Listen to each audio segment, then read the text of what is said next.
The next banner to come on global is in a couple of days. The Rising Dragon Carnival double rates banner will be dropped on global with the Chilai and also the Fascia units as the main featured units in this banner. You probably don't want to summon on this banner just because if you take a look at this Chilai right here, yeah, she is great for what she does. She's a great support, all around great support, has lots of defense, does exactly what she needs to do. But she's on 3 different categories, so you're not going to be using her that much. She's on Mythodikal, Space Traveling Warriors, and also Bond of Friendship. The real value in this banner is really just summoning for niche characters that buff niche categories. Now, don't get me wrong, I'm not here to tell you whether or not you should summon or not. I'm here to inform you of the value of the banner and the character so that you can make that decision for yourself. Because, you know, every box is different, and as I go through the timeline of events that are going to be happening down the road, as you can see, you can decide whether or not you want to save for certain banners, you want to summon on certain banners, but I'm here to inform you so you have the tools necessary to make the best decision possible. And then moving on to the Fascia unit right here, she's actually pretty good too. She's not as good as Chilai, but once again, for what these units are and what their purpose is, I would say they're probably some of the most specific, heavy, and honed in units that you can get for that kind of value in those niche categories and in those niche scenarios. This Fascia right here, she's definitely going to buff Team Bardock, possibly Pure Saiyans, and maybe low class warrior. But here's the thing is, like, you're not going to be using her that much. She'll help you in a few events and maybe some extreme super battle roads or even some super battle road stages possibly. Outside of that, she's not going to be used that often. So if you are a free-to-play player, I would suggest staying away for this banner, but once again, it all depends on what your box looks like and what you're looking for in this game and how you want to play it. These 2 featured units are pretty good. These 2 are pretty good too, but then you've got a pool of characters that are either mid to really not that great. My suggestion overall is this banner's value is not too great, but it's up to you whether or not you want to summon. The next thing after Rising Dragon Carnival banner with Fascia and Chilai, we're gonna get a full of surprises or an October kind of Halloween Dokkan festival. So that'll be when Gamma 1 and Gamma 2 will drop as Dokkan festivals. I believe they're gonna be on the same banner from what it sounds like. I don't think there will be 2 separate banners, but it could very well be that case. But since, you know, these full of surprises Dokkan festival banners are usually just 1 banner, they're probably going to be on 1 banner. We'll wait to see about that and hear some details about that, but Gamma 1 and 2 will be a full of surprises Halloween Dokkan festival. And then next up after that, the next big thing is going to be Super Dragon Ball Heroes crossover summon. So last year we got the Super Saiyan God Trunks, Panzino, and then Mecha Gabora, and then these other 2 units. So we'll have kind of a dead period for about 2 weeks there. This banner in particular, I would say that this is probably the fun banner to summon on because you get 1 guaranteed featured SSR per multi-summon. If you are looking to build a Super Dragon Ball Heroes team, this could be a banner that you want to look at summoning on. Get a lot of value out of this banner, and it can be a little bit addicting because you know that you're going to get a featured SSR every single multi, which is very enticing. I'm not gonna lie, I did it last year and it felt great to create a full Super Dragon Ball Heroes team and almost rainbowing every single unit on that team. And keep in mind that, you know, some of these older characters from last year will get Dokkan Awakenings and also Extreme Z Awakenings. There's going to be some value in this banner if this is what you want to summon on.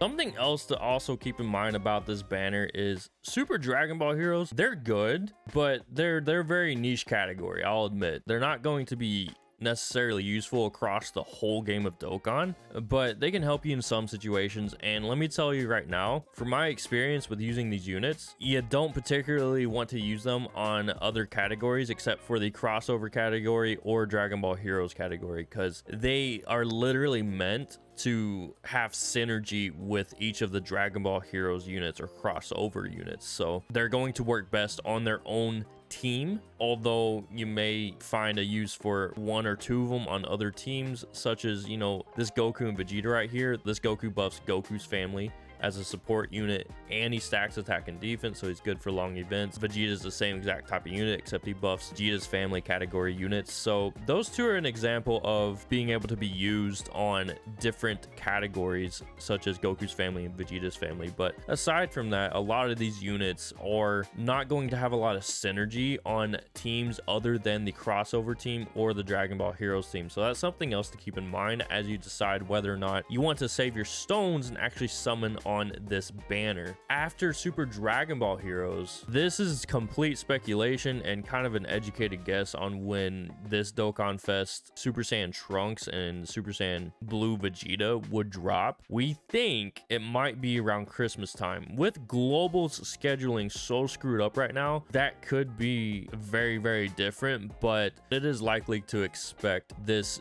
duo unit, Super Saiyan Trunks and Super Saiyan Blue Vegeta, to drop around Christmas time as part of the Tanabata or thank you celebration on Global. It's Tanabata on JP, but it's the thank you celebration on Global. But we can expect them around Christmas time. And keep in mind that this unit right here, absolutely the best unit in the game. Now that doesn't necessarily mean you're going to be enticed to summon. I'm just letting you know that once again, giving you the information and the tools you need in order to know exactly what you want to save for and what you want to summon on. But this unit with their leader skill, one of the best leader skills, and they're a 200% lead, and this unit is literally the best unit in the game as far as stats go. Their passive skill, their super attack effect, their leader skill has a lot to do with that as well. So we want to go to the LR state here and read up on their information here. So they're a bond of parent and child or future saga lead, 170% across the board with stats and key plus 3, and then an extra 30% for characters who also belong to the Battle of Fate category. They're very good, and they raise attack and defense for 1 turn, which is overall just a great addition to literally any super attack, an overall great super attack effect. And then on their 18 key, they infinitely raise attack and defense. So they're going to be good for long events, short events, whatever, you name it. They're going to be a staple on your team if you decide to summon for them and actually get them. They do an entrance animation. They get key plus 2, defense plus 70%, and guards all attacks for 5 turns from the start of turn when there's another bond of parent and child category ally attacking the same turn. Absolutely great. Absolutely great. And then at the start of turn, they get key plus 2 and attack and defense plus 140%. And then they launch an additional attack that has a medium chance of becoming a super attack. So they've got built-in additionals, pretty much built-in chance of additionals, my bad, plus an additional key plus 1 up to 5 and defense plus 15%. So we got more defense coming up here, up to 75%. So potentially 145% more defense on top of the stats they already have, which is absolutely insane. They almost have 14,000 defense and a chance of performing a critical hit plus 7% up to 35% with each attack received. There's a lot going on with this unit and so much synergy, plus an additional attack and defense plus 70%, and guards all attacks as the first attacker in the turn. So they are going to be a main rotation unit for you, and like I said, they're going to be a staple on any team that you can use them on. And then they have an active skill, massively raises attack temporarily, causes ultimate damage to enemy, and all attack become critical hits for 1 turn. And then they raise allies defense by 20% for 1 turn. Absolutely insane, honestly. And then their activation condition can be activated starting from the 3rd turn when all allies attacking the same turn are future saga characters, or when HP is 50% or less starting from the 5th turn from start of battle.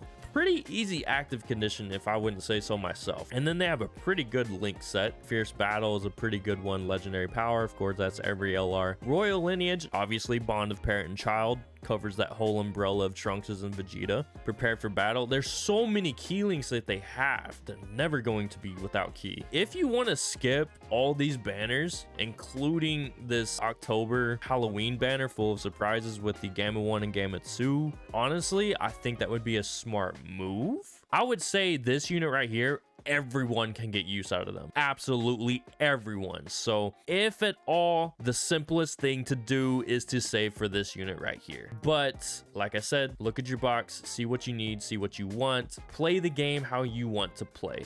If you feel like Super Dragon Ball Heroes is a great fit for how you want to play the game and you want to run essentially a fun team that works really well together, summon on this banner. If you want to run the niche categories for Chilai and Fasha and use them for Super Battle Road purposes, Chilai being a great overall support unit for the category she's on, and that sounds fun to you, definitely summon on this banner. But once again, I would say the overall value on Rising Carnival is not going to be too great. The overall value on this Full of Surprises Dokkan Festival with Gamma 1 and Gamma 2, even though they're going to be super hyped because they're from Dragon Ball Super Superhero, I would say at this point in time, without any details, their Dokkan Festival banner is not going to be super valuable because once again, Gamma 1 and Gamma 2, they're probably going to be units that you don't want to run separately. You're probably going to want to run them together. We'll have to wait and see on the details, but I feel like this banner is not going to be too great of value at this time. Crossover summons with Super Dragon Ball Heroes is going to have great value for a very niche team. And then, of course, the best value is going to be this Super Saiyan Trunks and Super Saiyan Blue Vegeta. But then we have the New Year's Step Up banner. If you are new to the game, this is probably going to be the